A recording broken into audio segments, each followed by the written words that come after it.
বিয়ে হয়ে গেল এক রাতারাতি? এক রাতারাতি। এটা একটা মজার গল্প আছে। মানে আমার যে স্বামী হন উনি, ওনার বাবা প্রাথমিক বিদ্যালয়ের শিক্ষক ছিলেন। আচ্ছা। তো আমার চাচা এবং আমার আব্বার সাথে ওনাদের সাথে একটা ঘনিষ্ঠতা ছিল। আমার স্টুডেন্ট ছিল আমার চাচার। পরে উনি বললেন যে তাহলে মেয়ে আছে, ছেলেটার চাকরি হয়ে গেল নৌপরিবহনের, তাহলে আমরা একটা বিয়ে দিয়ে দিই। তারপর আমরা সিরিয়াল তিনজন বোন, আমার চাচাতো বোন, আমার নিচে আরো 2 বোন আছি, আমরা ছোট। তারপরে কথা আলোচনা করে বিকেলবেলায় আমাকে যে শাড়ি কিনে দিবে বা মেহেদি দিবে, যে বিয়ের যে একটা মানে আনুষ্ঠানিকতা আছে, সেই আনুষ্ঠানিকতা ছাড়াই আমাকে মানে বিকেল 4টায় মানে কাজে আনার পর বলতেছে যে কি ব্যাপার, মেয়ে নিয়ে আসেন, আমাকে মেয়ে দেখবো। আমি মেয়ে ছাড়া আমি বিয়ে পড়াবো না, আপনারা বিয়ে ঠিক করছেন, ঠিক আছে আমাকে মেয়ে নিয়ে আসেন। মেয়ে আমাকে নিয়েছে, নেওয়ার পর বলতেছে যে না, এই মেয়েতে বিয়ে দেওয়া যাবে না, আমি বিয়ে পড়াবো, আমি চলে যাই, আমার তো জেল খাটতে হবে। বয়স হয়নি। তার আমি এত মানে ছোট ছিলাম, দেখতে তো তখন একেবারে হালকা পাতলা ছিলাম। তারপর বলতেছে কাজে চলে যাবে। পরে বলতেছে না আপনি যাবেন না, আমার ফ্যামিলির লোকজন বলতেছে, আমার চাচা বলতেছে যাবেন না, মেয়ের কোনো সমস্যা নেই। কয় না, মেয়ে দেখে আমার অনেক কষ্ট লাগছে, মেয়েকে বিয়ে দেওয়া যাবে না, এরকম মানে কথা বলতেছে। আমি কিছু বলি না। সামাজিকতা তখন তো আমরা অনেক বোকা ছিলাম, মানে আমাদের তখন একটা ইয়ের মধ্যে থাকতে হয়েছে, গণ্ডির ভিতরে থাকতে হয়েছে। 94-93 সালে তখন তো মেয়েরা অনেক বাবা মা ভাই বোন মানে আত্মীয় স্বজন দেখে অনেকটাই তাদের সামাজিকতা রক্ষা করতে চলতে হয়েছে। তারপর এভাবে মানে উনি চলে যাবে কাজে, ফ্যামিলির থেকে পরে লোকজন আসলেন, গ্রামের 2-4 জন মাতাব্বর আসলেন, বললেন যে না সমস্যা নেই, আপনি বিয়ে পড়ান, মেয়ে তো আমাদের, আমরা বুঝবো। পরে আমাকে ডেকে নিয়ে বললেন যে তুমি কিছু বলবা, তোমাকে বিয়ে দিচ্ছে। আমি যে সমস্যা নেই বাবা, আমি দিয়ে দিলে। বিয়ে বুঝতেন তখন ওই সময়টাতে? আমি কিছুই বুঝতাম না আসলে যে বিয়ে হলে যে স্বামীর সংসারে যেতে হয়, যে মানে স্বামীর সঙ্গে সারা জীবন থাকতে হয়, এগুলি আমি বুঝতাম না, কিছুই বুঝতাম না। আমি শুধু স্কুলে যেতাম, সংসারে থাকতাম, কাজ করতাম বাবা মার সঙ্গে, এটুকুই আমারই ধারণা ছিল। তারপর বিয়ে দেওয়ার পর ঘটনা হচ্ছে যে আমাকে বিকাল 4টায় আমার বিয়ে পড়ায়। শুধু আমার ভাবি আছেন, ওই ভাবি এসে বলতেছে যে তোর তো বিয়ে হচ্ছে, আয় তোরকে মেহেদি পড়াই, তো শাড়ি আনি নাই। মানে গ্রামের মহিলা আছে না, এই কথা শুনে যে আমার নাম বেদেনা বিয়ে হচ্ছে, বর আসছে, এরকম কথাবার্তা বলতেছে, লোকজন আসতেছে, আমাদের বিশাল বড় একটা বাড়ি। তারপরে এসে দেখি আমার এক ফুবা এসে বলতেছে যে এখানে রুমে আসো, তোমার সাথে কথা আছে। কি কথা বলেন? আমার এক ভাবি আছে, জোর করে নিয়ে যায়, গোসল করে না, একটু গোসল করাইতে হবে, ছোট মানুষ গোসল করাইতে হবে। পরে গোসল করাইলো, মানে আমার একটা পুরনো শাড়ি ছিল, পরে শাড়িটা নিয়ে দিল, পরে শাড়িটা পরলাম, একেবারে পাতলা, এই যে হাতের মুঠি শাড়িটা, হাতের মুঠি যে শাড়ি আসে, ওই শাড়িটা মুসলিম শাড়িটা ছিল, ওইটা নিয়ে গেলেন, পরে পরাই দিলেন। দেওয়ার পরে ঘরে নিয়ে গেল। পরে আমার ফুপা গেলেন, কাজে গেলেন, যে উনি ওই যেগুলো বলা আর কি বিয়ের যে দোয়া দরুদ পাঠ করে বলতেছে কবুল বলো। আমার বলতে আর দেরি হয় নাই, আমি মানে বলছি, আমি সাথে সাথে বলে দিছি যে বিয়ে দিচ্ছে, বিয়ে হবে, বাস বললাম। বলার পর তো জীবনের মানে শুরু হলো জীবনের কষ্ট। কি বিয়ে দিল, এক মানে তাৎক্ষণিক বিয়ে আমার হাজবেন্ড। তারপর তো বিয়ে দেওয়ার পর ওনার সাথে আর আমার ওই দিন আর কথা না। ওনাকে নিয়ে চট্টগ্রাম চলে গেলেন আমার চাচা চলে গেলেন, ওনার মেডিকেল আসছে, নৌপরিবহনের মেডিকেল। তো মেডিকেলে নিয়ে গেলেন, উনি আমার সাথে কিছু কথা বলে গেলেন না, জাস্ট বললো যে আমাকে তো যেতেই হচ্ছে আজকে, যাচ্ছে ঠিক আছে, এই কথাই বলে উনি চলে গেল। চলে যাওয়ার পর 7 দিন পরে উনি আসলেন। আসার পর বলতেছে যে আমাদের ফ্যামিলিতে কেউ জানে না, এইগুলি আসলে একটা আনুষ্ঠানিকতা আছে, আমার বাবার সাথে মানে ফ্যামিলি আত্মীয় স্বজন আমাদের পক্ষ থেকে সবাই কথা বলতেছে আর কি। বলার পর বলে যে আমরা একটা অনুষ্ঠান করবো। অনুষ্ঠান আর ওনারা করলেন না, 1 সপ্তাহ চলে গেল, অনুষ্ঠান করলেন না। পরে উনি আসলেন, আসার পর আবার অনেক বুদ্ধিসম্পন্ন ছেলে মানুষ, তো বুঝতেই পারেন, ডিগ্রিতে পড়াশোনা করে, তারপর তাদের তো কমার্শিয়াল অনেক ব্রেন তাদের আছেই, থাকবেই স্বাভাবিক। 1 সপ্তাহ পর ওনার সাথে দেখা করার পর উনি চলে গেলেন, আবার সময় নিলেন। নেওয়ার পরে উনি একদিন আসলেন আমাদের বাড়িতে। ছেলে কি করতেন তখন? ওনার চাকরি হলো নিউ পরিবহনে। হ্যাঁ, তার আগ পর্যন্ত উনি বেকারই ছিলেন। বেকার একটা ছেলের সঙ্গে আপনার বাবা বিয়ে দিয়ে দিলেন। আপনার বাবা স্কুল শিক্ষক ছিলেন, এবং এমন তো না যে আপনার কোনো স্ক্যান্ডাল ছিল বা কোনো ঝামেলা ছিল, এরকম তো কিছু না। তারপর বিয়ে দিয়ে দিল। হ্যাঁ, তখন বিয়ে দিয়ে দিল। ওনার নিউ কামার চাকরি হলো আর কি। বিয়ের পরে সেটা হয়েছে না, যেদিন বিয়ে হলো ওদিন ওনার চাকরিটা অ্যাপয়েন্টমেন্ট লেটার পেলেন। এটা কি মানে চাকরি কি আপনারাই কোনোভাবে দিয়েছিলেন, এরকম কোনো কিছু কি এখানে কোনো চেষ্টা ছিল ছেলেকে বিয়ে দিব, চাকরি দিয়ে দিব? জি। তারপর এভাবে বিয়ে হলো। তারপর শ্বশুর বাড়ির থেকে মানে লোকজন কয়েকজন আসলেন, আসে আমাকে উঠে নিবে, আমাকে পড়াশোনার যে একটা দায়িত্ব শ্বশুর বাড়ির থেকে নিবে। আমার আব্বার তো অবস্থা বুঝতেই পারছেন, আমার 5টা বোন, 1 ভাই, তো সংসার আমাদের অনেক বড় একটা সংসার বাবার বাড়িতে। তারপর শ্বশুর বাড়িতে আমার শ্বশুর এসে বলে আমি অনুষ্ঠান করতে পারবো না। বেশ কিছুদিন, 3 মাস পরে উনি এসে আমাকে নিয়ে গেলেন। 3 মাস পরে আসলো। এর মাঝে আমার শ্বশুর আসতেন, আমাকে আদর করতেন, আমার শ্বশুর বৌমা বলে ডাকতেন। তারপর আমি শ্বশুর বাড়িতে যাই। শ্বশুর বাড়িতে আমার দেবর ভাসুর এরা ফ্যামিলিতে আছেন, আমাকে পড়ালেখার দায়িত্ব শ্বশুর নিয়েছেন। নেওয়ার পর ওখানে যাওয়ার পর দেখা গেল যে আমাকে 3 বেলা রান্না করতে হয়, কাজ করতে হয়। মানে গ্রামের বাড়ি বুঝতেই পারেন যে কি পরিমাণ মশলা বা বাড়তি হয়েছে আমার অনেকগুলি। ঘর ঝাড়ু থেকে রান্না বান্না, মোছা, তারপর ওই কাজ যত আছে মানে কাপড় ধোয়া থেকে সমস্ত কাজ আমার করতে হয়েছে। সকাল মানে ভোরে উঠতে হয়েছে গ্রামের বাড়ি, মানে একটু লেট করে তো ওঠার সময় মানে কখনোই ছিল না, রাতে আজানের সময় উঠতে হয়েছে। ওঠার পর সারাদিন মানে কন্টিনিউ কাজ করতে হয়েছে। যদি আমি পড়াশোনার কথা বলতাম দেখা যাইতো যে সবাই রাগ করতেন, কিসের পড়াশোনা, বউ মানুষ পড়াশোনা করতে হবে না, পড়াশোনা করে কি হবে। তখন আপনি ক্লাস 9 এ পড়ছেন? তখন আমি ক্লাস 9 এ পড়ি। রাত 10টা পর্যন্ত আমার ভাসুর বিজনেস করতো, আমি বসে থাকতাম। ভাসুর আসতো, দেবর বন্ধু বান্ধব নিয়ে আড্ডা দিত, মানে বিজনেস করতো। ওরা আসতো রাত 10টা 11টা, অনেক সময় 12টা 1টা বেজে যাইতো, আমি বসে থাকতাম। হ্যাঁ, ব্যাঘাত ঘটতো। আমি হাজবেন্ডকে বলতাম যে কি ব্যাপার, আমাকে তো পড়াশোনা করতে হবে, আমি তো পড়াশোনা করবো, আমার বাবা পড়াশোনা করাবে বলছে, আমার শ্বশুর বলছে পড়াশোনা করাবে, আমাকে তো এখানে পড়াশোনা হচ্ছে না। শ্বশুর বাড়িতে দেখা যাইতো যে অনেক সময় মানে তাদের ভিতরে মানে একটা মানে ঝগড়া লাগতো, এদের পারিবারিকভাবে ঝগড়া লেগে থাকতো। ওখানে দেখা যেত আমি 8-10 দিন থাকতাম, থাকার পর আবার বাবার বাড়িতে আসতাম। আসলেও দেখা যায় এখানেও আমার বিয়ে হয়ে গেছে, এখানেও আমার একটা সমস্যা, স্বামীকে নিয়ে থাকা। ওনার তখন ট্রেনিং হওয়ার কথা ছিল, তো ট্রেনিং আর শুরু হলে না বা স্থগিত। তো 6 মাস ওনাকে নিয়ে আমার বাবার বাড়ি থেকে কিছুদিন আবার থাকি দেখা যায় শ্বশুর বাড়িতে। শ্বশুর বাড়িতে গেলেও একই অবস্থা, ওখানে এসে শ্বশুর আমাকে নিয়ে যাওয়ার পরে এরকম কাজ করতে হয়। মানে কাজ করার ক্ষেত্রে দেখা যায় যে আমি যদি আমার মানে একটু মনক্ষুণ্ণ হই, হাজবেন্ড বলে যে মনক্ষুণ্ণ হওয়া যাবে না, এখানে জীবন এটাই মানুষের জীবন। তো মানে আমি বলতাম যে বারবার আমার তো এটা জীবন না, আমি কেন আমাকে মানে বিয়ে দিল বাবা মা, আমার জীবনটাকে আগের জীবনটা আমাকে ফিরিয়ে দেওয়া হোক। আমার কথাই এটা ছিল, আমি হাজবেন্ডকে বারবার বলছি যে আমার আগের জীবনটা আমাকে ফিরিয়ে দেওয়া হোক, আমি পড়াশোনা করবো, আমি প্রতিষ্ঠিত হব। আমার এরকম ইচ্ছে ছিল। মানে একদিন আমার ননাস, তার নানি অসুস্থ, এদিকে আমার পরীক্ষা, এভাবে মানে কন্টিনিউ আমার চলতো। আমি রাত মানে 3টা পর্যন্ত পড়াশোনা করতাম। অনেক সময় দেখা যেত আমি যে 1টার সময় যাইতাম, যাওয়ার পর আমি কি আধা ঘন্টা ঘুম আসে, তখন তো নাই আমি সায়েন্সে পড়াশোনা করবো, আমার চিন্তা ছিল। পরে সায়েন্স নিলাম, নেওয়ার পরে আমি তো রাত ভরে আধা ঘন্টা 1 ঘন্টা আমি ঘুম আসতাম। ঘুম পরে মানে আমার একটা মাথার মধ্যে টেনশন ছিল সংসার, আর একদিকে পড়াশোনা আমার টেনশন ছিল যে আমাকে পড়াশোনা করে প্রতিষ্ঠিত হইতে হবে, যে যাই কিছু বলুক। তো ওভাবে পড়াশোনা করতাম, রাত ভর পড়াশোনা করতাম, দিনভর কাজ করতাম। কাজ করার পরে মাঝখানে আবার দেখা যেত যে ননদে কথা বলে যে বউ দিয়ে পড়াশোনা করাবো, দাদা ভাই বলে, দাদা ভাই ননদ পড়াশোনা করে, ভাইয়া কিছু করে না, সংসার এটা কে দেখবই, এইভাবে কাজ না করলে কি হবে। তার ভাইয়ের সাথে তারা মানে ঝগড়া লাগাইতো, ওখানে মানে নাগাতার মানে বিশৃঙ্খলা তাদের মধ্যে যে লেগেই থাকতো। আবার ননাসে যদি আমি কোনো সময় যদি সমস্ত কাজ যদি আমি শেষ করে বলতাম যে আজকে এখন একটু গণিতে আমি একটা অধ্যায় দেখি, বসলে বই দেখলেই এরা মানে ননাসে বলতো যে কি ব্যাপার, তোর বউকে কি ব্যারিস্টারি পড়াশোনা করাবি, তোর বউ কি ম্যাজিস্ট্রেট হবে, এরকম কথা বলতেন। মানে ভাসুরেও মানে যদি পড়াশোনার কথা বলতো কিসের পড়াশোনা, বউ মানুষ পড়াশোনা করার দরকার নেই, এত পড়াশোনা করে কি হবে, বউ মানুষ কাজ করবে। আর আমি তো কাজের মানে এতটাই মানে করেছিলাম, আমার শাশুড়ি আমাকে আদর করতেন, বলতেন যে তুমি চেষ্টা করো, আমি তো পাচ্ছি না এই সংসার, কি করবো আমি জানি না, আমি কি করবো আমি জানি না। আমার শাশুড়ি এই কথা বলতো যে আমি শিক্ষিত ফ্যামিলির একটা মেয়ে আনছি, আনার পর এখানে এই সমস্যা, মানে কেউ মানে কোনো কিছু বলার ছিল না।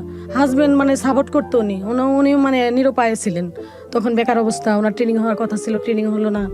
ইতিমধ্যে আমার শাশুড়িটা মানে ওইভাবে মারা যান, স্ট্রোক করে মারা যান, মানে সংসার থেকে চলে যান, চিরবিদায় নেন। তারপর আসলো এর মধ্যে একটা ঘটনা ঘটে গেছে আমার জীবনে। আমার ছোট ভাই, আমার ছোট বোন, আমার এই দেবর দুজনে কোর্ট ম্যারেজ করেন। আচ্ছা, কোর্ট ম্যারেজ করে বিয়ে করে, সেখানে আমার একটা জীবনের মানে দুর্ঘটনা ঘটে যায়। মানে কি আপনাকে ব্লেম দেওয়া হয়? হ্যাঁ, এখানে আমাকে ব্লেম দেয়নি, আমি জানি না ঘটনাটা। আমার বাবার বাড়ি থেকে আমার বোনটা পালিয়ে যায়। আমার বোনটা অনেক সুন্দরী, আমার দেবর ওনাকে, আপনারই আপন বোন? আমারই আপন বোন। আপনার দেবর বিয়ে করে? আচ্ছা, আমি জানতাম না। সেখানে আমার অনেক মানে কষ্ট গেছে। আমি সংসারে বাবার বাড়ি যেতে পারি নাই, শ্বশুর বাড়িতে আমি এভাবে মানে কাজকর্ম করে যেতাম, এভাবে রাতভর পড়াশোনা করতাম যে আমাকে প্রতিষ্ঠিত হতেই হবে। এই বোনটাকে এভাবে মানে ওনারা বিয়ে করে, জানে ওনাদের ফ্যামিলি জানে, সবাই নিয়ে যাওয়ার পর আমি আর শ্বশুর বাড়িতে থাকতে পারলাম না, থাকার মতো পরিবেশ ছিল না ওখানে আমার। একদিকে বোন আমার বাবার বাড়িতে দোষারোপ করলেন, মানে প্রেম করে মানে বিয়ে করলে তখন বাবার বাড়ি কাউকে ভালো লাগে না, শ্বশুর বাড়ি সবাইকে ভালো লাগে, এটাই কিন্তু স্বাভাবিক। আর আমার বোন আমার হাজবেন্ডের ছোট ভাইকে বিয়ে করলেন। আমার ফ্যামিলির থেকে অনেক ধরনের এটা সামাজিকতার অনেকটাই হ্যাঁ হয়ে গেছে, তখন আর আমি শ্বশুর বাড়িতে থাকতে পারলাম না। তখন চলে আসি বাবার বাড়িতে। বাবার বাড়িতেও থাকা সম্ভব হয়নি।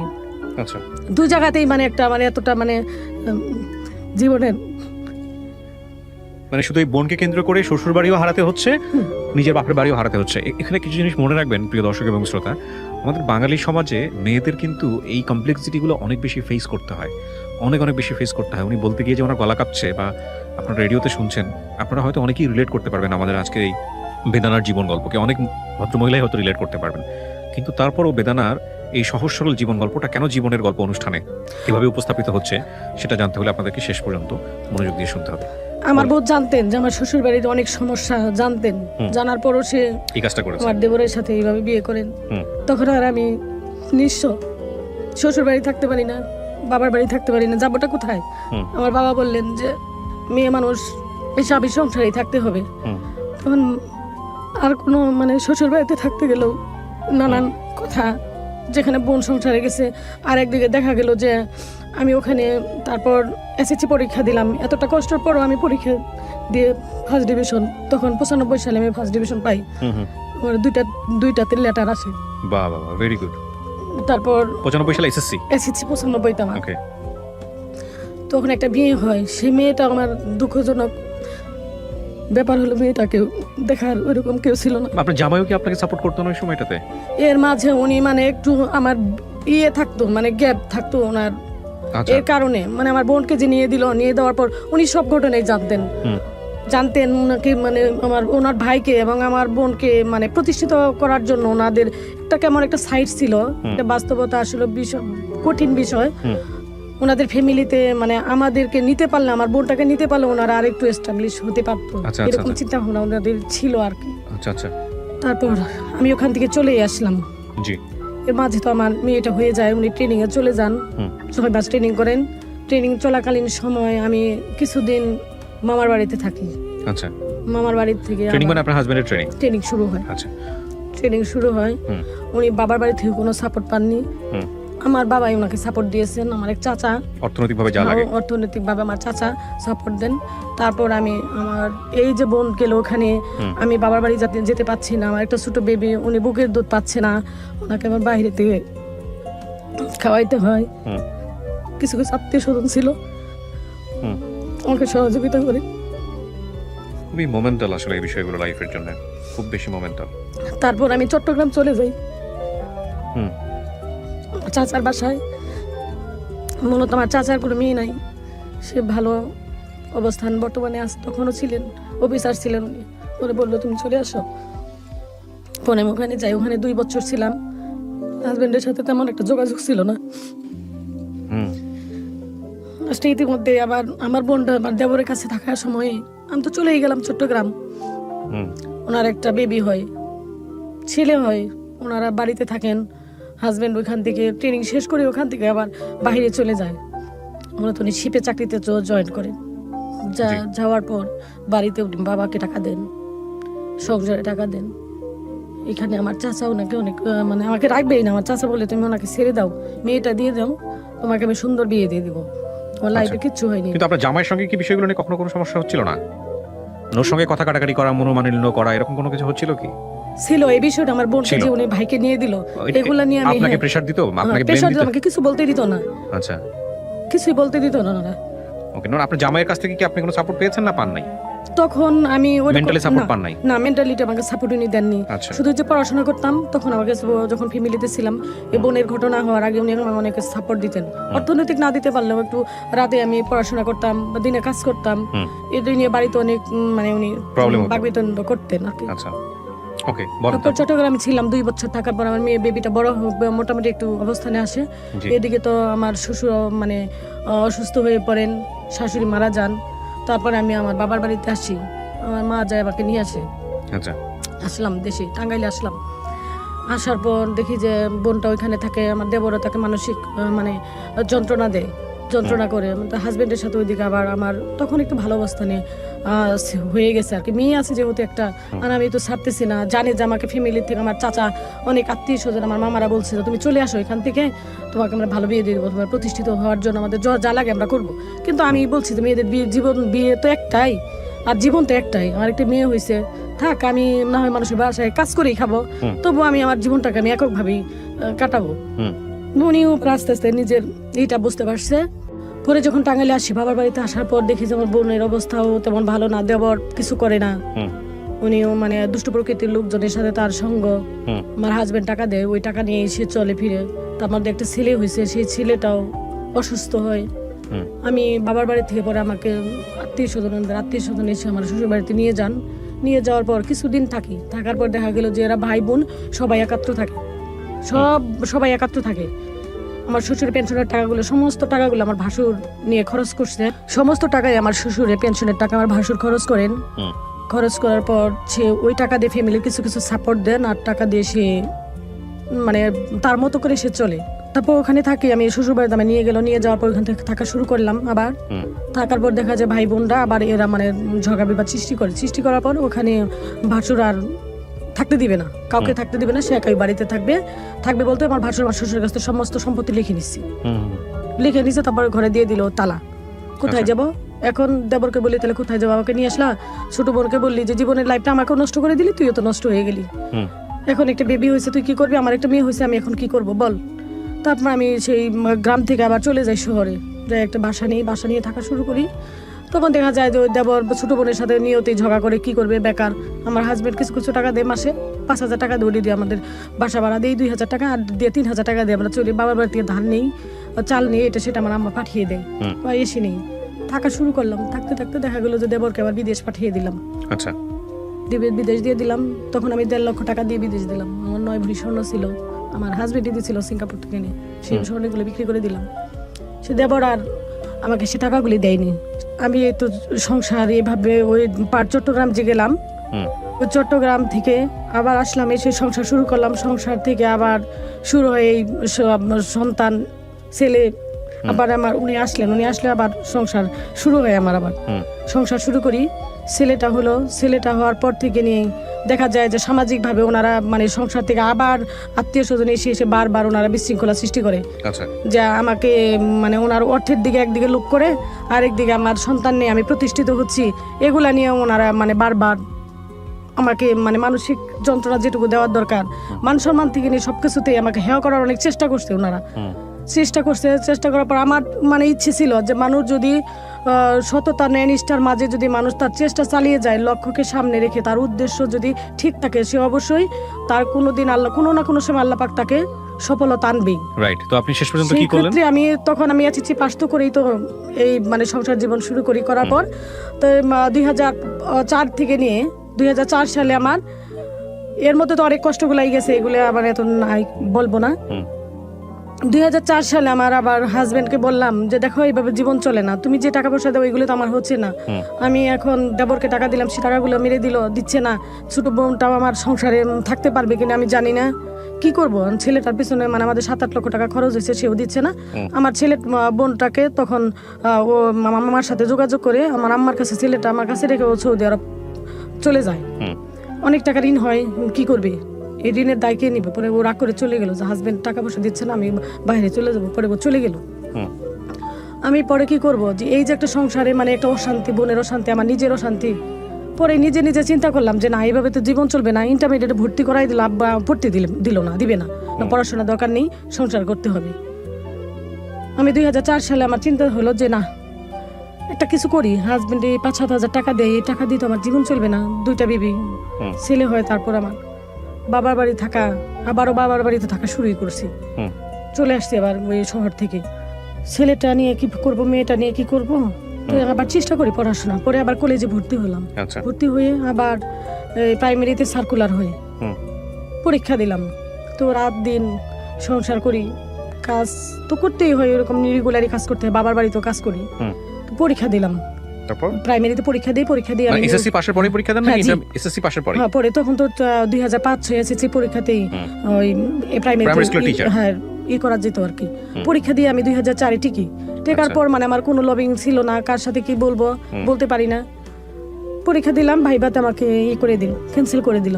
আবার 2005 আমার আবার পরীক্ষা আবার সুযোগ পেলাম, তখন আমি পরীক্ষা দিলাম। পরীক্ষা দিয়ে তারপর আমি টিকি আসছে, আমার রেজাল্ট হয়েছে যে আমি আবারও টিকেছি। আচ্ছা।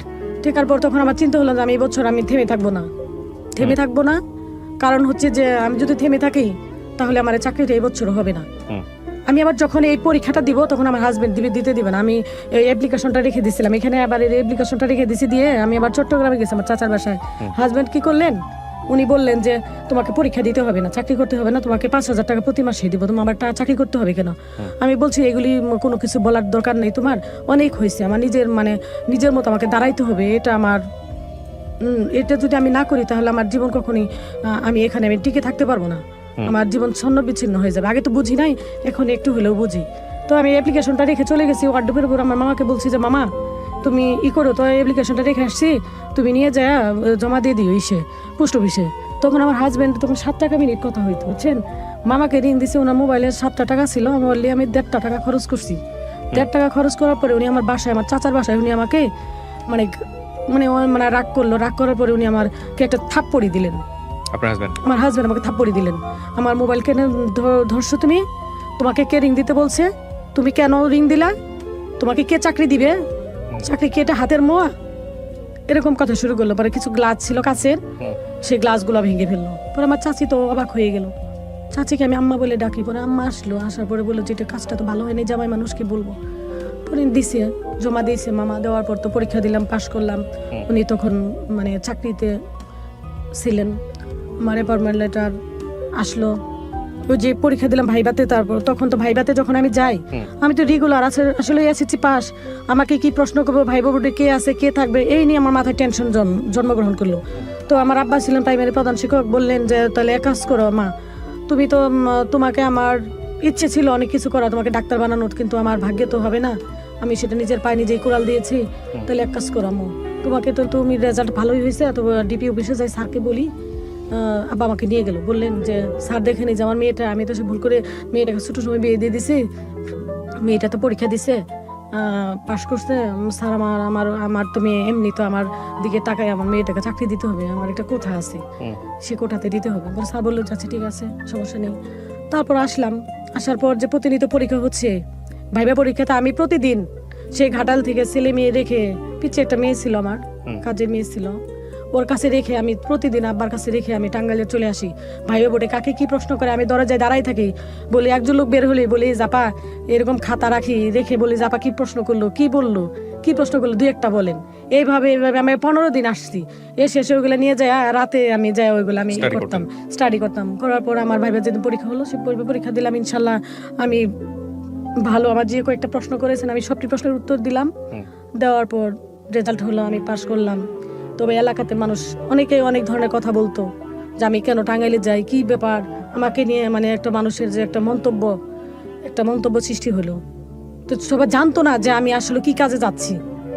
আমার চাচারাও একটা আলোচনা করতো, কেন যায়, স্বামী থাকে না কাছে, কি ব্যাপার, কি ঘটনা। পরে যখন শুনলো যে ঘাটাইলে যখন রেজাল্ট হলো, হওয়ার পর সবাই অবাক, আমার নাম আসছে, অনেকের নাম আসবে, অনেকেই এমপি মন্ত্রী সচিব, এদের চাকরি হবে, অমুকের চাকরি হবে, তমুকের চাকরি হবে। একটা মেয়ের চাকরি হবে ঘাটাইল থানার, সে মেয়েটার নাম নিয়ে অনেক কিছু আলোচনা আগেই হয়েছে, কিন্তু আমার নাম কেউ জানতো না। হওয়ার পর দেখি যে সকালবেলা রেজাল্ট হয়েছে, দেখি যে লোকজন আমার বাসায় এসে হাজির। আমি কি ব্যাপার, বলতেছে যে আপনার তো প্রাইমারিতে চাকরি হয়েছে। আমি তাই নাকি, আমি তো আশ্চর্য হয়ে গেছি, আপনি জানেন না? আমি বলছি না, আমি জানি না। তো এটা সরকারি স্কুলে, হ্যাঁ, প্রাথমিক বিদ্যালয়ে চাকরি হয়। তারপর 2006 হয়। এভাবে চাকরি হয়, চাকরিতে শুরু করার পর সংসার জীবন এভাবে চলে আসছি। তারপর মেয়েটা আস্তে আস্তে ওর আব্বু তো কাছেই থাকে না। আপনার জামাই এটা নিয়ে কোনো সমস্যা করলো না, চাকরি হওয়ার পরে যেন চাকরি করতে পারবা না এরকম কোনো কিছু? না, তখন তো শুনে অনেক খুশি, হ্যাঁ, তখন সে সাপোর্ট করলো। আপনি কি পরে পড়াশোনা করেছেন এসএসসি পরে? জি, এসএসসি পর আমি ইন্টারমিডিয়েট পাস করি, ঘাটাল জিপিজি বিশ্ববিদ্যালয় থেকে, উন্মুক্ত বিশ্ববিদ্যালয় থেকে বিএসএস কমপ্লিট করেছি। আচ্ছা, এরপর আপনি এখনো শিক্ষক আছেন? জি, এখনো শিক্ষক আছি। কোথায় শিক্ষকতা করছেন? আমি 11টা সরকারি প্রাথমিক বিদ্যালয়ের সহকারী শিক্ষক। তো আপনি গল্পটা কেন বললেন রেডিওতে? থাকে না যে কারণে বলতে এসেছি বা এরকম কোনো কিছু? গল্পটা বলতে আসছি যে আমি যে এত কষ্টের মাঝে যে আমি এই পর্যন্ত আসছি, আমি এই যে শিক্ষকতা করতেছি, তার মাঝে আমি এই সংসার জীবনে ছেলে মেয়েকে নিয়ে আমি এককভাবে সংসার চালিয়ে আসছি। মেয়ে আমার বিবিএ পড়তেছে বগুড়া একটা কলেজে, আর আমার ছেলে এখন বর্তমানে তেজগাঁ কলেজ ইন্টারমিডিয়েট ফার্স্ট ইয়ারে না সেটা ঠিক আছে, আপনার ছেলের মেয়ের সাকসেস আছে, কিন্তু আপনি আপনার গল্পটা কেন বললেন? আমার গল্প বললাম এজন্য যে আমি তো আমার বিয়ের জীবন থেকে নিয়ে মানে বাল্য বিবাহ, যেটা বলে বাল্য বিবাহ হয়, সেখানে আমি সংসার জীবনে যে অনেক ঘাত প্রতিঘাত আমি ওভারকাম করে আবার মাঝে এসে আমি পড়াশোনা চালিয়ে এই একটা গভর্নমেন্ট সার্ভিস নেওয়া। বিষয়টা হচ্ছে এরকম যে আপনি যদি পারেন তাহলে আরো সব মেয়েদেরকেও পারা উচিত, বিষয়টা আসলে তাই। এবং সেখানে আমিও একটু যোগ করি প্রিয় দর্শক এবং শ্রোতা, সেটা হলো যে যেই বেদানার গল্প আমরা আজকে এখানে তুলে ধরলাম খুব স্বল্প সময়ের মধ্যে, স্টোরিটা খুব ছোট, হয়তো ইলাবোরেটলি আরো বড় করা যেতে পারতো। যে মানুষগুলোকে নিয়ে উনি বলেছেন সেগুলোর পরিচয়, আইডেন্টিটি আমরা এখানে তুলে ধরিনি, সেগুলো কম বেশি আমাদের প্রত্যেকের জীবনেই আছে। আমাদের সেটা বড় কথা নয়, বড় কথাটা হচ্ছে যে এই ধরনের অবস্টাকল, এই ধরনের বাধা কিন্তু আমরা প্রত্যেকেই আমাদের জীবনে ফেস করি, প্রত্যেকেই করি কম বেশি। কিন্তু বাধা নিয়ে বিশেষ করে আমাদের নারীদের সামাজিকতার জায়গাটাতে একটা মেয়ের বিয়ে হয়ে যাওয়ার পরে আমরা যেটা দেখি যে অনেকে বিশ্ববিদ্যালয় থেকে পড়াশোনা করার পরে বিয়ে করার পরে আর কিছুই করে না, যে ঠিক আছে পড়তে ভালো কথা, ওই বিয়েটাই এখন জীবন, বিয়েটার পরে সংসার করে যাও। কিন্তু স্বকীয়তার জায়গাটা তো একটা মানুষকে বিলং করতে হবে। আপনি ধর্মীয়ভাবে যদি চিন্তা করেন বা বৈজ্ঞানিক মানবিক বা যেই অঙ্গনেই আপনি চিন্তা করেন না কেন, যে একটা মানুষের সারা জীবন ধরেই শুধুমাত্র দেবার না, নিজেরও কিছু পাওয়ার থাকে, এবং সেই জায়গাটি থেকে স্বাধীনভাবে ডিসিশন নেওয়ার যে ক্ষমতাটা, সেটা একটা মানুষ তখনই অর্জন করতে পারে যখন তার স্বাধীন ইনকামের ব্যবস্থাটা হবে। আজকে আমি যে উদাহরণটা আপনাদের সামনে এখানে এনেছি, উনি একেবারেই প্রত্যন্ত অঞ্চলের একজন মানুষ। ক্লাস 9-এ পড়ার সময় ওনার বাল্যবিবাহ হয়ে গেল, তারপরে উনি প্রাইমারি স্কুলের টিচার হলেন, আজকে উনি অনার্স পাস করলেন, তারপরে উনি এখন একটা সমহিমায় প্রতিষ্ঠিত। তো আমি এই কথাটা এই কারণেই বলেছি যে গ্রামের অনেক মেয়েরাই আছেন যারা এইভাবে অনেক সময় বাধ্য হয়ে এরকম একটা সংসারে এরকম বিরূপ পরিস্থিতির মুখে পড়েন, তারপরেও জীবনে সফলতা আনা সম্ভব, তারপরেও ঘুরে দাঁড়ানো সম্ভব, শুধুমাত্র মনোবলটা যেন অটুট থাকে, শুধুমাত্র নিজেকে গিভ আপ যেন আপনি না করেন, যে না আমাকে জীবনে একটাই পৌঁছাতে হলে আমাকে পরিশ্রম করতে হবে, ধৈর্য ধরে এগিয়ে যেতে হবে। So that is the thing. আমরা এই অনুষ্ঠানের মাধ্যমে বেদানা আপনাকে ধন্যবাদ জানাই যে আপনি টাঙ্গাইল থেকে এসছেন, টাঙ্গাইল থেকে এসে আপনি হলো এই গল্পগুলো আজকে কষ্ট করে হলেও লাখ লাখ মানুষকে শোনার ব্যবস্থা করলেন। আমরা তুমি কথা না বাড়িয়ে যিনি গেস্ট আছেন তার সঙ্গে আপনাদের পরিচয় করি। প্রথমে একটু নামটা একটু বলেন আপনার। আমার নাম বেদেনা খাতুন। বেদেনা বা বেদানা নামে কিন্তু একটা ডালিমকে বোধহয় বেদানা বলা হয় আমাদের ইয়েতে, রাইট? তো আপনি এসেছেন কোথা থেকে? আমি টাঙ্গাইল জেলা ঘাটাইল উপজেলা থেকে আসছেন। আর বয়স কত হতে পারে আনুমানিক? 40-এর কাছাকাছি। শুরু করুন। আপনি তো নিশ্চয়ই অনুষ্ঠানটা শোনেন, আপনি না শুনলে তো আর আসলে আমাদের এখানে আসার কথা না।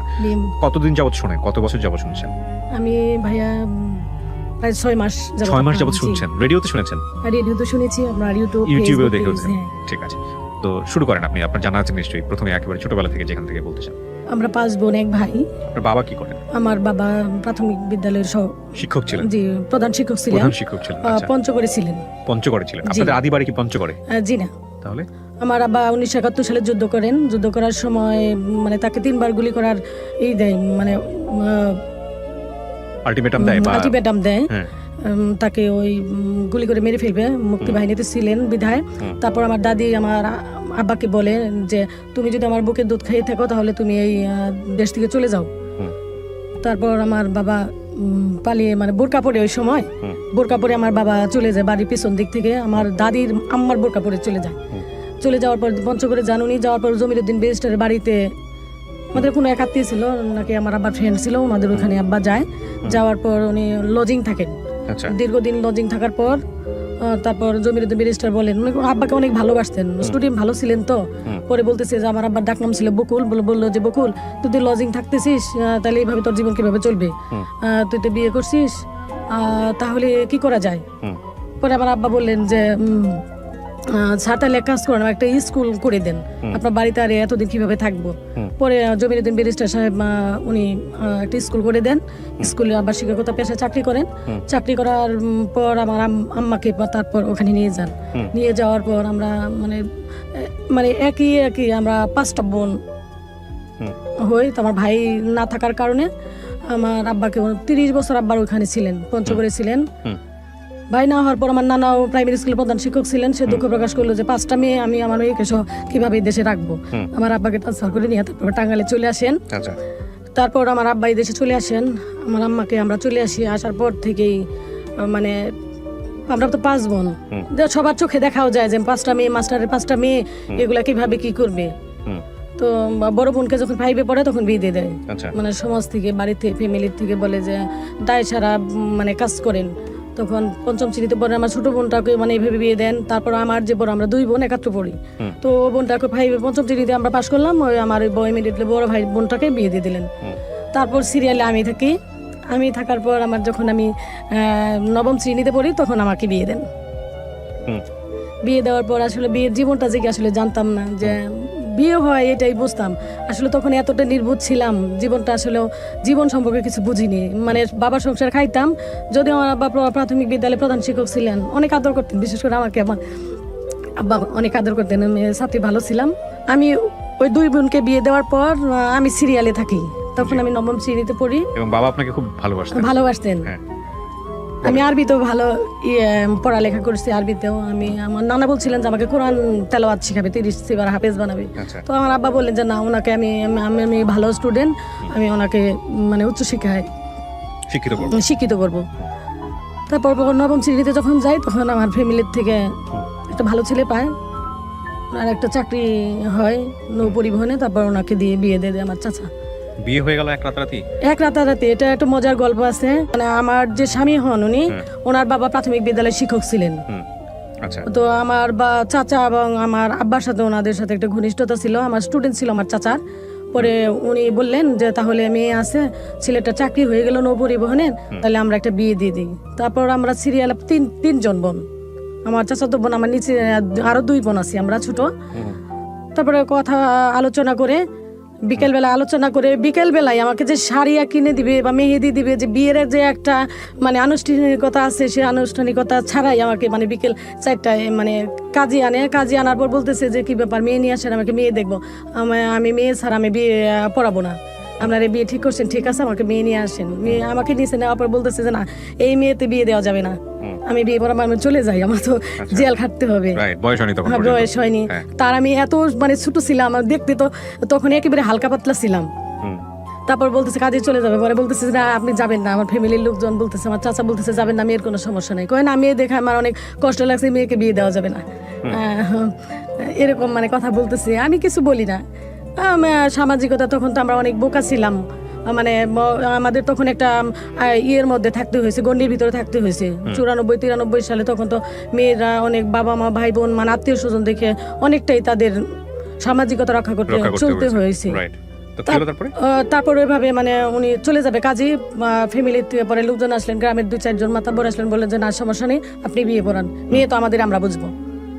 পরে আমাকে ডেকে নিয়ে বললেন যে তুমি কিছু বলবা, তোমাকে বিয়ে দিচ্ছে। আমি যে সমস্যা নেই, বাবা মা দিয়ে দিলে। বিয়ে বুঝতেন তখন ওই সময়টাতে? আমি কিছুই বুঝতাম না আসলে যে বিয়ে হলে যে স্বামীর সংসারে যেতে হয়, যে মানে স্বামীর সঙ্গে সারা জীবন থাকতে হয়, এগুলি আমি বুঝতাম না, কিছুই বুঝতাম না। আমি শুধু স্কুলে যেতাম, সংসারে থাকতাম, কাজ করতাম বাবা মার সঙ্গে, এটুকুই আমার এই ধারণা ছিল। তারপর বিয়ে দেওয়ার পর ঘটনা হচ্ছে যে আমাকে বিকাল 4টায় আমার বিয়ে পড়ায়।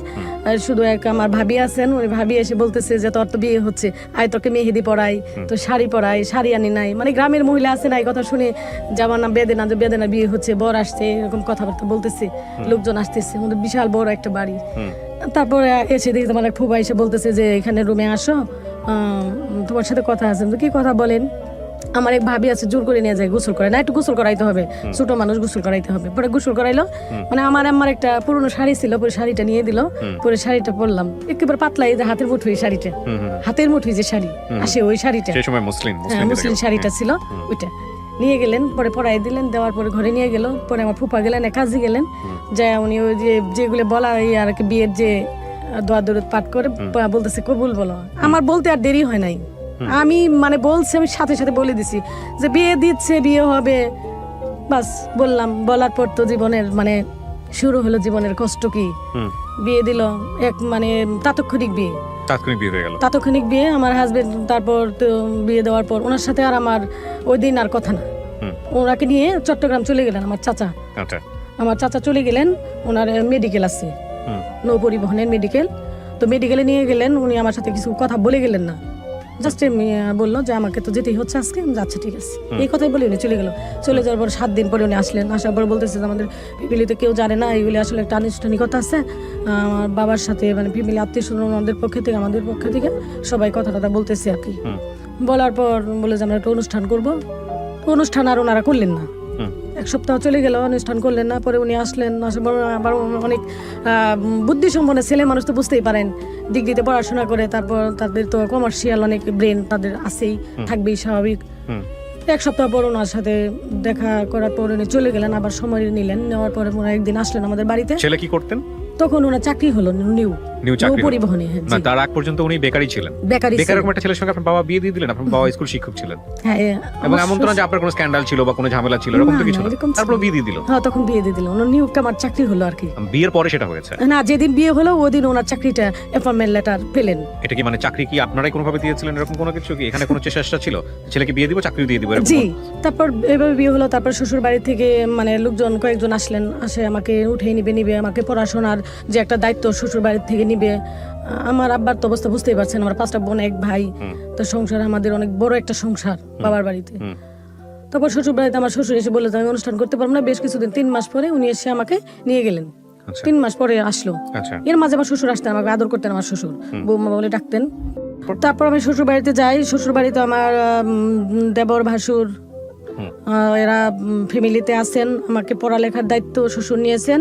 নেওয়ার পর ওখানে যাওয়ার পর দেখা গেল যে আমাকে 3 বেলা রান্না করতে হয়, কাজ করতে হয়। মানে গ্রামের বাড়ি বুঝতেই পারেন যে কি পরিমাণ মশলা বা বাড়তি হয়েছে আমার অনেকগুলি। ঘর ঝাড়ু থেকে রান্না বান্না, মোছা, তারপর ওই কাজ যত আছে, মানে কাপড় ধোয়ার থেকে সমস্ত কাজ আমার করতে হয়েছে। সকাল মানে ভোরে উঠতে হয়েছে গ্রামের বাড়ি, মানে একটু লেট করে তো ওঠার সময় মানে কখনোই ছিল না। রাতে আজানের সময় উঠতে হয়েছে। ওঠার পর সারাদিন মানে কন্টিনিউ কাজ করতে হয়েছে। যদি আমি পড়াশোনার কথা বলতাম, দেখা যাইতো যে সবাই রাগ করতেন, কিসের পড়াশোনা, বউ মানুষ পড়াশোনা করতে হবে না, পড়াশোনা করে কি হবে। তখন আপনি ক্লাস 9 এ পড়ছেন? তখন আমি ক্লাস 9 এ পড়ি। রাত 10টা পর্যন্ত আমার ভাসুর বিজনেস করতো, আমি বসে থাকতাম। ভাসুর আসতো, দেবর বন্ধু বান্ধব নিয়ে আড্ডা দিত, মানে বিজনেস করতো। ওরা আসতো রাত 10টা 11টা, অনেক সময় 12টা 1টা বেজে যাইতো, আমি বসে থাকতাম। হ্যাঁ, ব্যাঘাত ঘটতো। আমি হাজবেন্ডকে বলতাম যে কি ব্যাপার, আমাকে তো পড়াশোনা করতে হবে, আমি তো পড়াশোনা করবো, আমার বাবা পড়াশোনা করাবে বলছে, আমার শ্বশুর বলছে পড়াশোনা করাবে, আমাকে তো এখানে পড়াশোনা হচ্ছে না। শ্বশুর বাড়িতে দেখা যাইতো যে অনেক সময় মানে তাদের ভিতরে মানে একটা মানে ঝগড়া লাগতো, এদের পারিবারিকভাবে ঝগড়া লেগে থাকতো। ওখানে দেখা যেত আমি 8-10 দিন থাকতাম, থাকার পর আবার বাবার বাড়িতে আসতাম। আসলেও দেখা যায় এখানেও আমার বিয়ে হয়ে গেছে, এখানেও আমার একটা সমস্যা, স্বামীকে নিয়ে থাকা। ওনার তখন ট্রেনিং হওয়ার কথা ছিল, তো ট্রেনিং আর শুরু হলে না, বা স্থগিত। তো 6 মাস ওনাকে নিয়ে আমার বাবার বাড়ি থেকে কিছুদিন আবার থাকি দেখা যায় শ্বশুর বাড়িতে। শ্বশুর বাড়িতে গেলেও একই অবস্থা, ওখানে এসে শ্বশুর আমাকে নিয়ে যাওয়ার পরে এরকম কাজ করতে হয়। মানে কাজ করার ক্ষেত্রে দেখা যায় যে আমি যদি আমার মানে একটু মনক্ষুণ্ণ হই, হাজবেন্ড বলে যে মনক্ষুণ্ণ হওয়া যাবে না, এখানে জীবন এটাই মানুষের জীবন। তো মানে আমি বলতাম যে বারবার আমার তো এটা জীবন না, আমি কেন আমাকে মানে বিয়ে দিল বাবা মা, আমার জীবনটাকে আগের জীবনটা আমাকে ফিরিয়ে দেওয়া হোক। আমার কথা এটা ছিল, আমি হাজবেন্ডকে বারবার বলছি যে আমার আগের জীবনটা আমাকে ফিরিয়ে দেওয়া হোক, আমি পড়াশোনা করবো, আমি প্রতিষ্ঠিত হব। আমার এরকম ইচ্ছে ছিল। মানে একদিন আমার ননাস, তার নানি অসুস্থ, এদিকে আমার পরীক্ষা, এভাবে মানে কন্টিনিউ আমার চলতো। আমি রাত মানে 3টা পর্যন্ত পড়াশোনা করতাম। অনেক সময় দেখা যেত আমি 1টার সময় যাইতাম, যাওয়ার পর আমি কি আধা ঘন্টা ঘুম আসে, তখন তো নাই না আমি সায়েন্সে পড়াশোনা করবোই, আমার চিন্তা ছিল। পরে সায়েন্স নিলাম, নেওয়ার পরে আমি তো রাত ভরে আধা ঘন্টা 1 ঘন্টা আমি ঘুম আসতাম। ঘুম পরে মানে আমার একটা মাথার মধ্যে টেনশন ছিল সংসার, আর একদিকে পড়াশোনা আমার টেনশন ছিল যে আমাকে পড়াশোনা করে প্রতিষ্ঠিত হতে হবে, যে যাই কিছু বলুক। তো ওভাবে পড়াশোনা করতাম, রাত ভর পড়াশোনা করতাম, দিনভর কাজ করতাম। কাজ করার পরে মাঝখানে আবার দেখা যেত যে ননদে কথা বলে যে বউ দিয়ে পড়াশোনা করাবো, দাদা ভাই বলে, দাদা ভাই পড়াশোনা করাবে, ভাইয়া কিছু করে না, সংসার এটা কে দেখবে, এইভাবে কাজ না করলে কি হবে। তার ভাইয়ের সাথে তারা মানে ঝগড়া লাগাইতো, ওখানে মানে নাগাতার মানে বিশৃঙ্খলা তাদের মধ্যে যে লেগেই থাকতো। আবার ওনার যদি আমি কোনো সময় যদি সমস্ত কাজ যদি আমি শেষ করে বলতাম যে আজকে এখন একটু গণিতে আমি একটা অধ্যায় দেখি বসলে বই দেখলেই এরা মানে ওনার সাথে বলতো যে কি ব্যাপার, তোর বউকে কি ব্যারিস্টারি পড়াশোনা করাবি, তোর বউ কি ম্যাজিস্ট্রেট হবে, এরকম কথা বলতেন। মানে ভাসুরেও মানে যদি পড়াশোনার কথা বলতো কিসের পড়াশোনা, বউ মানুষ পড়াশোনা করার দরকার নেই, এত পড়াশোনা করে কি হবে, বউ মানুষ কাজ করবে। আর আমি তো কাজের মানে এতটাই মানে কর্মী ছিলাম।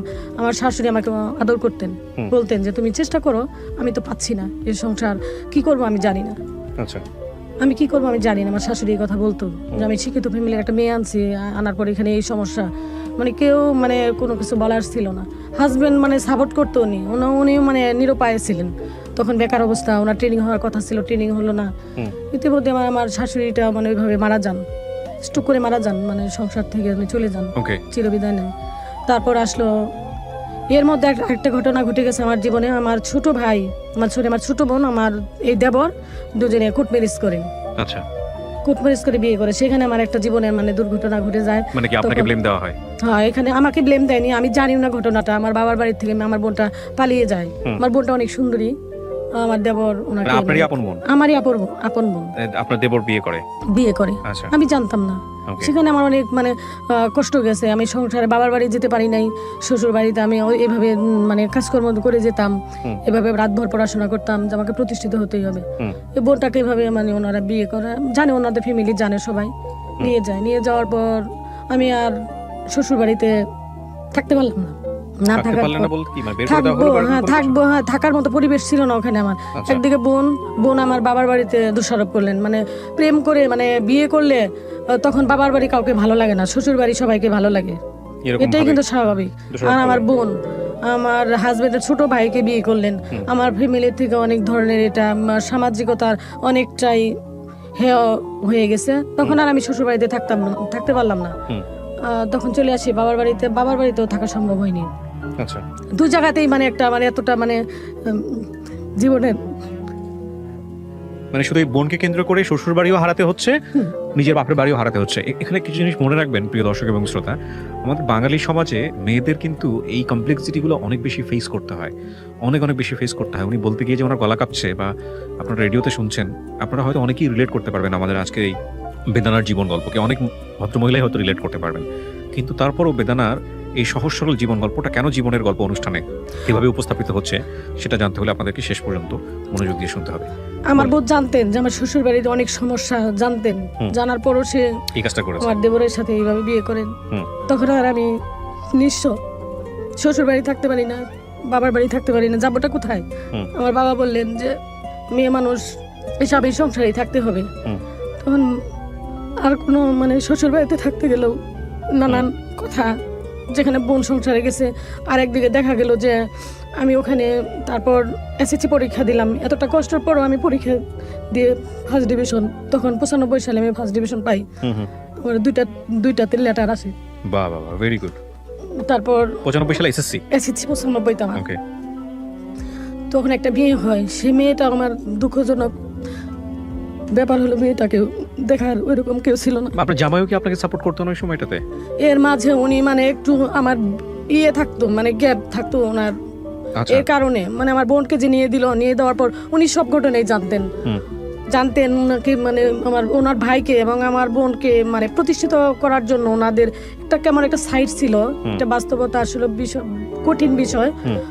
ওনাদের ফ্যামিলিতে মানে আমাদেরকে নিতে পারলে, আমার বোনটাকে নিতে পারলে ওনারা আর একটু এস্টাবলিশ হতে পারতো, এরকম চিন্তা ভাবনা ওনাদের ছিল আর কি।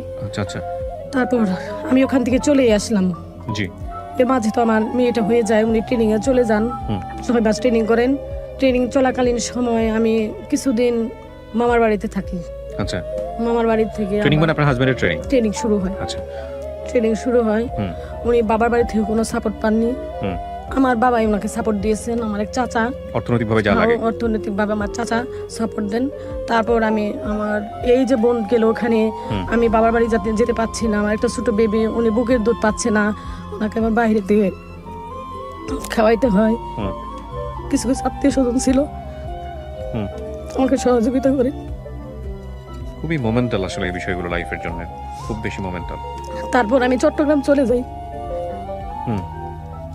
চাচার বাসায়। মূলত আমার চাচার কোনো মেয়ে নাই, সে ভালো অবস্থান বর্তমানে আছে, তখনও ছিলেন, অফিসার ছিলেন উনি। ওরা বললো তুমি চলে আসো। ফোনে আমি ওখানে যাই, ওখানে 2 বছর ছিলাম। হাজবেন্ডের সাথে তেমন একটা যোগাযোগ ছিল না।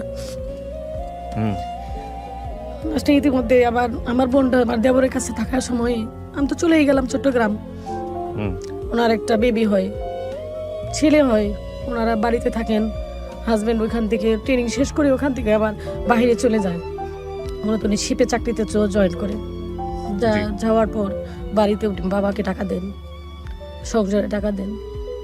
এখানে আমার চাচা ওনাকে অনেক মানে আমাকে রাখবেই না। আমার চাচা বলে তুমি ওনাকে ছেড়ে দাও, মেয়েটা দিয়ে দাও, তোমাকে আমি সুন্দর বিয়ে দিয়ে দিব, আমার লাইফে কিচ্ছু হয়নি। কিন্তু আপনার জামাইয়ের সঙ্গে কি বিষয়গুলো নিয়ে কখনো কোনো সমস্যা হচ্ছিল না? ওর সঙ্গে কথা কাটাকাটি করা, মনোমালিন্য করা, এরকম কোনো কিছু হচ্ছিল কি? ছিল এই বিষয়টা আমার বোনকে ছিল। যে উনি ভাইকে নিয়ে দিল, এগুলা নিয়ে আমি আপনাকে প্রেসার দিত, আপনাকে ব্লেম প্রেশার দিত? দিত, আমাকে কিছু বলতে দিত না, আচ্ছা, কিছুই বলতে দিত না ওনারা। ওকে। নন আপনার জামাইয়ের কাছ থেকে কি আপনি কোনো সাপোর্ট পেয়েছেন না পান নাই? তখন আমি মেন্টালি সাপোর্ট পান নাই? না, মেন্টালিটি আমাকে সাপোর্ট উনি দেননি। আচ্ছা। শুধু যে পড়াশোনা করতাম তখন আমাকে যখন ফ্যামিলিতে ছিলাম, এই বোনের ঘটনা হওয়ার আগে উনি আমাকে অনেক সাপোর্ট দিতেন। অর্থনৈতিক না দিতে পারলেও একটু রাতে আমি পড়াশোনা করতাম বা দিনে কাজ করতাম, এটা নিয়ে বাড়িতে অনেক মানে উনি প্রবলেম হতো? বাগবিতন করতেন আর কি। আচ্ছা, ওকে, বলেন। তারপর চট্টগ্রামে ছিলাম 2 বছর থাকার পর আমার মেয়ে বেবিটা বড় মোটামুটি একটু অবস্থানে আসে। জি। এদিকে তো আমার শ্বশুর মানে অসুস্থ হয়ে পড়েন, শাশুড়ি মারা যান।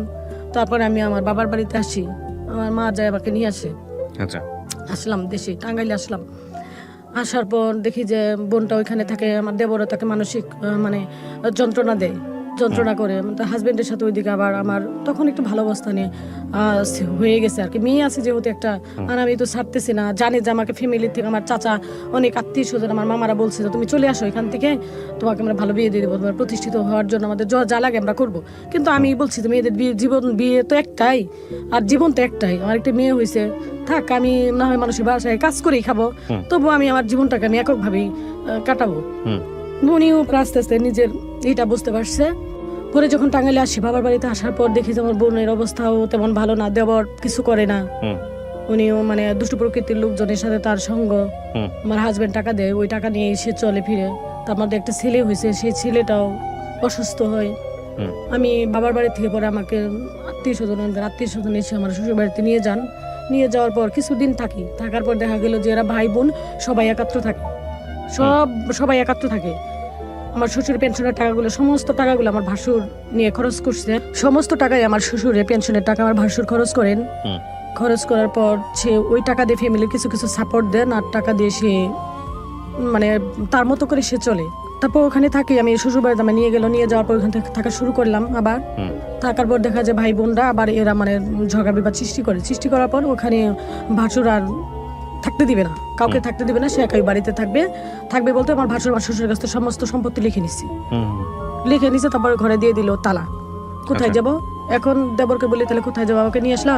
ছোট বোনকে বললি যে জীবনের লাইফটা আমাকেও নষ্ট করে দিলি, তুইও তো নষ্ট হয়ে গেলি।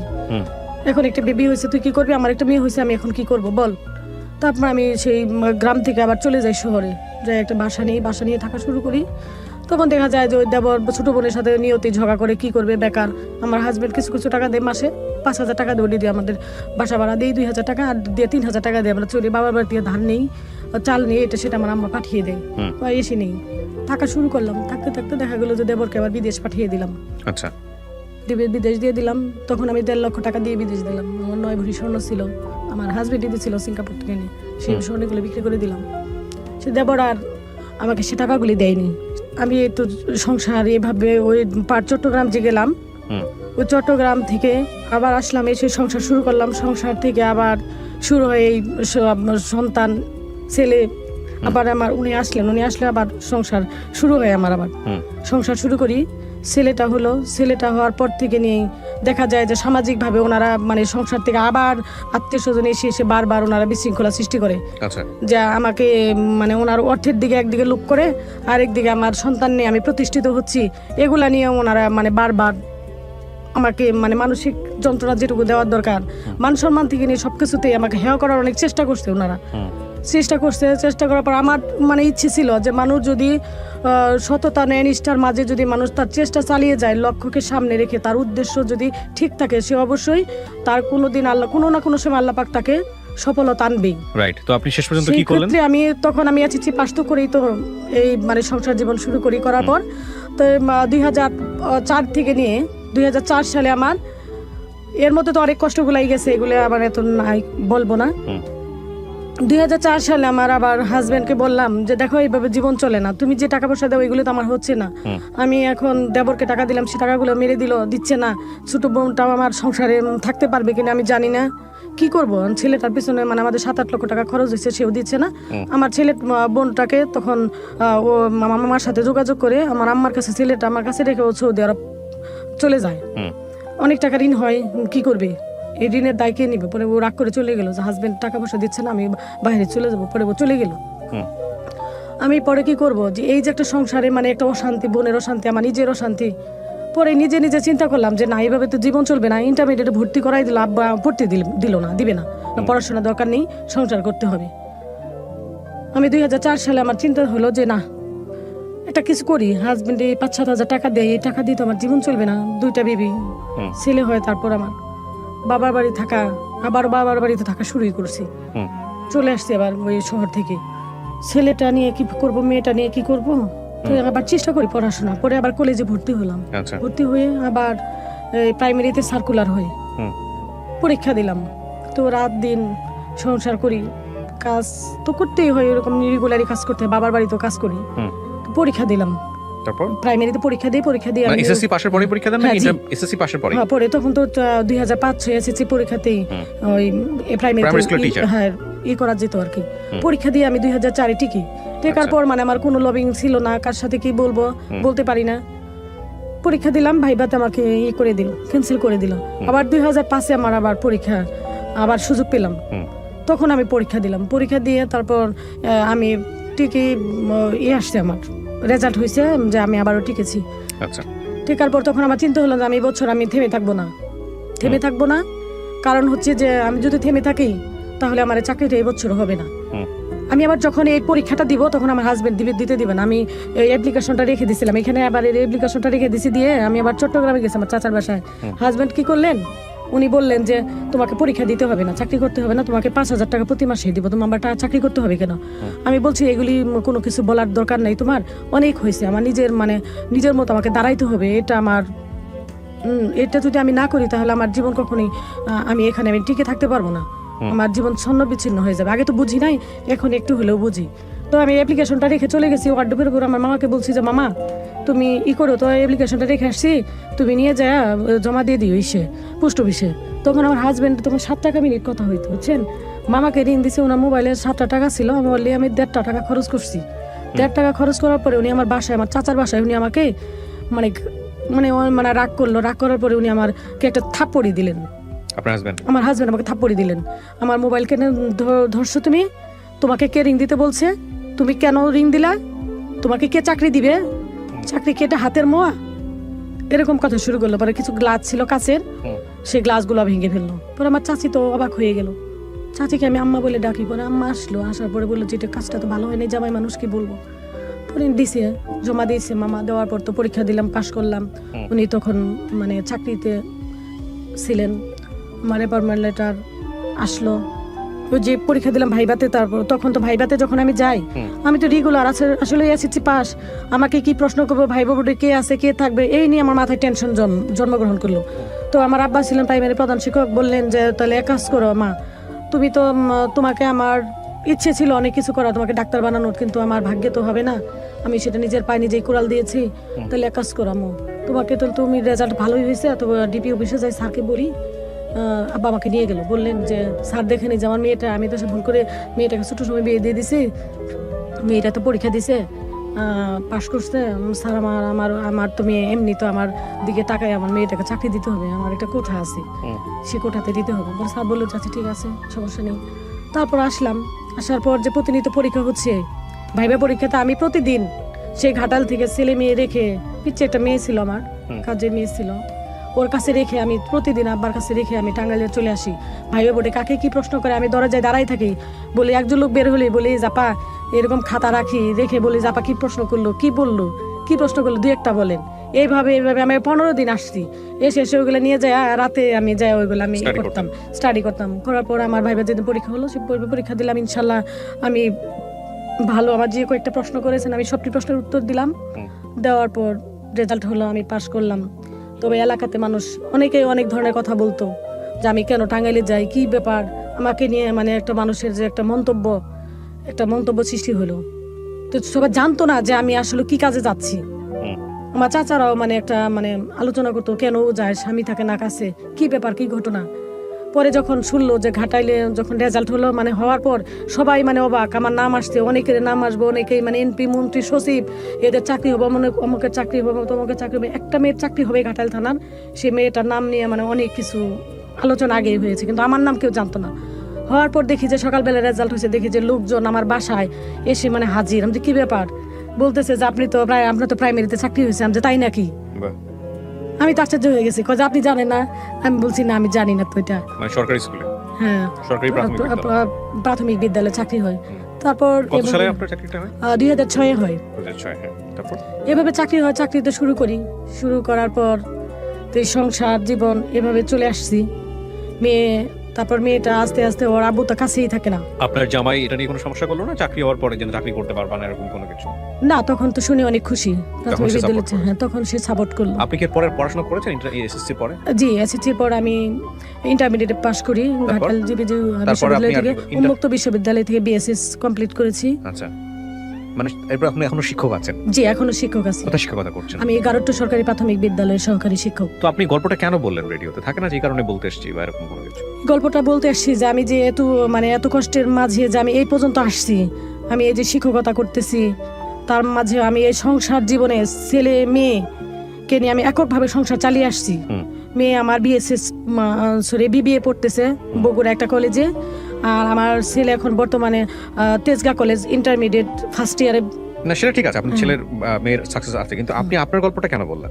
আমার গল্প বললাম এর জন্য যে আমি তো আমার বিয়ের জীবন থেকে নিয়ে, মানে বাল্য বিবাহ যেটা বলে বাল্য বিবাহ হয়, সেখানে আমি সংসার জীবনে যে অনেক ঘাত প্রতিঘাত আমি ওভারকাম করে আবার মাঝে এসে আমি পড়াশোনা চালিয়ে এই একটা গভর্নমেন্ট সার্ভিস নেওয়া। বিষয়টা হচ্ছে এরকম যে আপনি যদি পারেন তাহলে আরো সব মেয়েদেরকেও পারা উচিত, বিষয়টা আসলে তাই। এবং সেখানে আমিও একটু যোগ করি প্রিয় দর্শক এবং শ্রোতা, সেটা হলো যে যেই বেদানার গল্প আমরা আজকে এখানে তুলে ধরলাম খুব স্বল্প সময়ের মধ্যে, স্টোরিটা খুব ছোট, হয়তো ইলাবোরেটলি আরো বড় করা যেতে পারতো। যে মানুষগুলোকে নিয়ে উনি বলেছেন সেগুলোর পরিচয়, আইডেন্টিটি আমরা এখানে তুলে ধরিনি, সেগুলো কম বেশি আমাদের প্রত্যেকের জীবনেই আছে। আমাদের সেটা বড় কথা নয়, বড় কথাটা হচ্ছে যে এই ধরনের অবস্টাকল, এই ধরনের বাধা কিন্তু আমরা প্রত্যেকেই আমাদের জীবনে ফেস করি, প্রত্যেকেই করি কম বেশি। কিন্তু বাধা নিয়ে, বিশেষ করে আমাদের নারীদের সামাজিকতার জায়গাটাতে, একটা মেয়ের বিয়ে হয়ে যাওয়ার পরে আমরা যেটা দেখি যে অনেকে বিশ্ববিদ্যালয় থেকে পড়াশোনা করার পরে বিয়ে করার পরে আর কিছুই করে না, যে ঠিক আছে পড়ছো ভালো কথা, ওই বিয়েটাই এখন জীবন, বিয়েটার পরে সংসার করে যাও। কিন্তু স্বকীয়তার জায়গাটা তো একটা মানুষকে বিলং করতে হবে। আপনি ধর্মীয়ভাবে যদি চিন্তা করেন বা বৈজ্ঞানিক মানবিক বা যেই অঙ্গনেই আপনি চিন্তা করেন না কেন, যে একটা মানুষের সারা জীবন ধরেই শুধুমাত্র দেবার না, নিজেরও কিছু পাওয়ার থাকে, এবং সেই জায়গাটি থেকে স্বাধীনভাবে ডিসিশন নেওয়ার যে ক্ষমতাটা, সেটা একটা মানুষ তখনই অর্জন করতে পারে যখন তার স্বাধীন ইনকামের ব্যবস্থাটা হবে। আজকে আমি যে উদাহরণটা আপনাদের সামনে এখানে এনেছি, উনি একেবারেই প্রত্যন্ত অঞ্চলের একজন মানুষ। ক্লাস 9-এ পড়ার সময় ওনার বাল্যবিবাহ হয়ে গেল, তারপরে উনি প্রাইমারি স্কুলের টিচার হলেন, আজকে উনি অনার্স পাস করলেন, তারপরে উনি এখন একটা সমমহিমায় প্রতিষ্ঠিত। তো আমি এই কথাটা এই কারণেই বলেছি যে গ্রামের অনেক মেয়েরাই আছেন যারা এইভাবে অনেক সময় বাধ্য হয়ে এরকম একটা সংসারে এরকম বিরূপ পরিস্থিতির মুখে পড়েন, তারপরেও জীবনে সফলতা আনা সম্ভব, তারপরেও ঘুরে দাঁড়ানো সম্ভব, শুধুমাত্র মনোবলটা যেন অটুট থাকে, শুধুমাত্র নিজেকে গিভ আপ যেন আপনি না করেন, যে না আমাকে জীবনে একটা পৌঁছাতে হলে আমাকে পরিশ্রম করতে হবে, ধৈর্য ধরে এগিয়ে যেতে হবে। So that is the thing. আমরা এই অনুষ্ঠানের মাধ্যমে বেদানা আপনাকে ধন্যবাদ জানাই যে আপনি টাঙ্গাইল থেকে এসছেন। টাঙ্গাইল থেকে এসে আপনি হলো এই গল্পগুলো আজকে কষ্ট করে হলেও লাখ লাখ মানুষকে শোনার ব্যবস্থা করলেন। আমরা অনেক দিন পরে আমরা আবারও নতুন করে প্রোগ্রাম করছি জীবন গল্পে। আজকে হয়তো খুব ছোট করে স্টার্ট করা হলো, বাট আমরা চাই আরো কিছু চমৎকার গল্প নিয়ে আপনাদের সামনে আসতে। সবাই অনেক অনেক ভালো থাকুন প্রিয় দর্শক এবং শ্রোতা। আজকের মতো এখানেই শেষ করছি। শুভরাত্রি।